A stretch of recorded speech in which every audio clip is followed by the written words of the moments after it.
નમસ્કાર મિત્રો, મારી યુટ્યુબ ચેનલમાં ફરી એકવાર આપનું હૃદયપૂર્વક સ્વાગત છે। આજનો ટોપિક છે મિત્રો કે સવારે ઉઠીને માત્ર અડધી મુઠ્ઠી માત્ર 20 દાણા રાત્રે પલાળી અને સવારે ખાવાના છે। આની અંદર 2 પ્રકારના દાણા મિક્સ કરીને ખાવાના છે અને એ જો તમે નિયમિત ખાવાનું રાખશો તો જે લોકોને શરીરની અંદર અશક્તિ આવે છે, કમજોરી આવે છે, કેલ્શિયમની ઉણપ આવે છે, પ્રોટીનની ઉણપ આવે છે, vitamin A, vitamin B, vitamin C, vitamin D જેટલા પણ ખનિજ તત્વોની ઉણપ આવે છે, તમામ પ્રકારના ખનિજ તત્વો આ એક જ નાસ્તાની અંદરથી મળી રહે છે। અને કેલ્શિયમની ઉણપ આવે તો આપણા હાડકાં કમજોર થઈ જાય છે અને શરીરની અંદર જો કેલ્શિયમની ઉણપ આવવાની શરૂઆત થઈ જાય તો હાથ પગમાં દુખાવો થાય, પગમાં નસ ચડે, શરીરમાં કળતર થાય, થોડું કામ કરીને થાકી જઈએ, અનેક ખનિજ તત્વોની ઉણપ આવે છે। 15 થી 20 નંગ સિંગ દાણા લેવાના છે, વધારે લેવાના નથી। અને એની અંદર 10 દાણા કાળી દ્રાક્ષના લેવાના છે, 10 દાણા। આ બંનેનું મિશ્રણ કરી બંનેને રાત્રે 1 ગ્લાસ પાણીની અંદર પલાળી દેવાનું અને સવારે ઉઠીએ ત્યારે ચા પીવાની નથી। જો તમારે ચા વગર ચાલતું ના હોય, તમે ચાના બંધાણી હોય કે ચા પીધા વગર માથું ચડતું હોય તો તમારે અડધી રકાબી ચા પી લેવાની અને ચા પીધા પછી 10 મિનિટ પછી આ પલાળેલા જે દાણા છે એ દાણા ખૂબ ચાવીને ખાઈ જવાના છે। અને એ જે પલાળેલા દાણા છે એનું પાણી પીવાનું નથી। તો કેમ નથી પીવાનું એ પણ કહી દઉં। કાળી દ્રાક્ષને જ્યારે સૂકવવામાં આવે છે ત્યારે અત્યારના આધુનિક યુગની અંદર એની ઉપર કેમિકલ નાખવામાં આવે છે, સલ્ફર ડાયોક્સાઇડ નાખવામાં આવે છે। એટલે આપણે જો કાળી દ્રાક્ષ પલાળી અને સવારે એ પાણી પીએ તો એ આપણા બોડીને નુકસાન કરે છે, સલ્ફર ડાયોક્સાઇડ આપણા શરીરમાં જાય છે, એટલે એ પાણીનો ઉપયોગ કરવાનો નથી।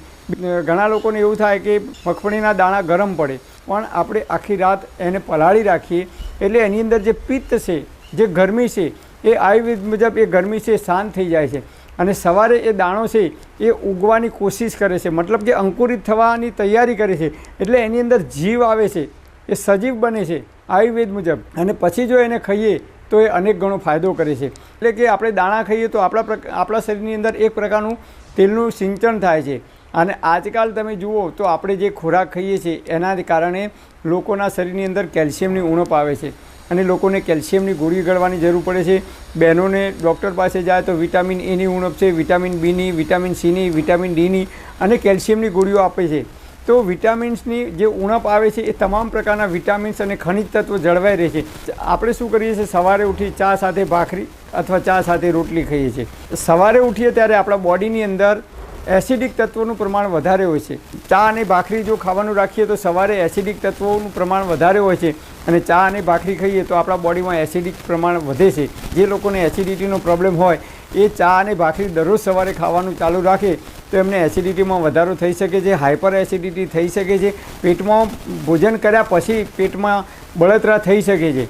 તો જે લોકોને સવારે ભોજન કર્યા પછી કે ચા પીધા પછી કે ચા અને ભાખરી ખાધા પછી બળતરા થતી હોય એવા લોકોએ ચાનું સેવન ઓછું કરવું જોઈએ અને આનું નિયમિત તમે જો સેવન કરશો તો શરીરમાં તમામ પ્રકારના વિટામિન્સ અને કેલ્શિયમની ઉણપ ક્યારેય નહીં આવે। કાળી દ્રાક્ષ એ આપણે કિસમિસ લાવવાની નથી, પણ જે દાણાવાળી આવે છે, અંદર જે દાણા આવે છે એ જ લાવવાની છે, દાણા વગરની આપણે દ્રાક્ષ લાવવાની નથી। નોર્મલ જે દ્રાક્ષ મળે છે એ કાળી દ્રાક્ષ નોર્મલ લાવવાની છે અને સિંગ દાણા પણ બજારમાં જે નોર્મલ મળે છે લાવવાના। અને દરરોજ તમે જો 20 સિંગ દાણા અને 10 કાળી દ્રાક્ષના દાણા એટલે કે માત્ર 1 મુઠ્ઠી જેટલા જ દાણા આપણે પલાળી અને સવારે જો દરરોજ ખાવાનું રાખીશું તો આપણા શરીરની અંદર આખો દિવસ એનર્જી આવશે, શરીરમાં બળ મળી રહેશે અને શરીરમાં અશક્તિનો અનુભવ નહીં થાય। જે લોકોને પગમાં કળતર થાય છે એ કળતર પણ નહીં થાય, શરીરમાં જે થોડું કામ કરીને થાક લાગે છે થાક પણ નહીં લાગે, થાકનો અનુભવ પણ નહીં થાય અને પગમાં નસ પકડાય છે અશક્તિના કારણે, કેલ્શિયમની ઉણપના કારણે, તો એ પગમાં નસ પણ નહીં પકડાય। અને જે લોકોને કેલ્શિયમની ગોળીઓ ગળવાની જરૂર છે એમને કેલ્શિયમની ગોળી પણ ગળવાની જરૂર નહીં પડે।